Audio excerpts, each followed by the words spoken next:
3 minuto lang ang itinagal ng plenary debates ng Senado para aprobahan ang higit 889 million pesos na budget ng Office of the Vice President para sa susunod na taon. Personal na dumalo si VP Sara Duterte sa budget deliberation. Tinanong siya ng media ukol sa kanyang pahayag na handa siyang mamuno sakaling magbitiw si Pangulong Ferdinand Marcos Jr. Sa gitna yan ng budget insertion issues at syempre ng kanyang pagdodroga. May report hinggil dyan sa Ace Cruz. Dumalo si Vice President Sara Duterte sa plenary debates ng Senado para sa proposed 2026 budget na kanyang tanggapan na lagpas 889 million pesos. Bago magsimula ang plenary debates, binati siya ng ilang senador kabilang ang kalyadong si Senador Robin Padilla.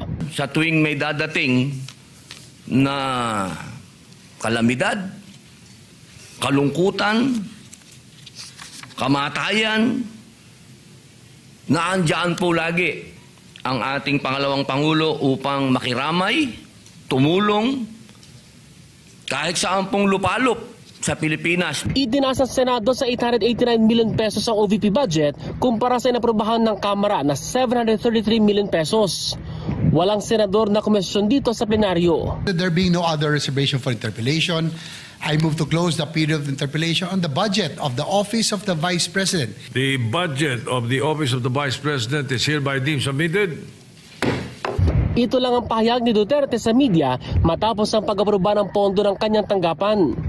The reason na pumunta ako dito ay para batiin kayong lahat ng Blessed Christmas and a Happy New Year.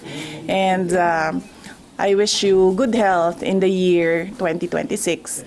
Nang tanungin sa reaksyon ng Malacanang na political destabilization ng pahayag ng Vice Presidente na handa siyang mamuno bilang Presidente sakali mag-resign si Pangulong Ferdinand Marcos Jr. sa gitna ng budget insertion issues.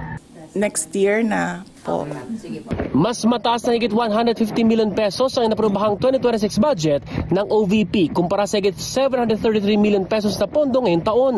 Noong 2022 at 2023, sinilip na ilang mambabatas ang bilyon-bilyong pisong budget ng OVP dahil sa umano'y questionableng paggastos ng 125 million pesos na confidential funds sa loob lamang ng 11 araw. Gayun din ang mga signatories na may kaduda-duda umanong pangalan katulad ni Mary Grace Piatos. Ace Cruz, Newsline.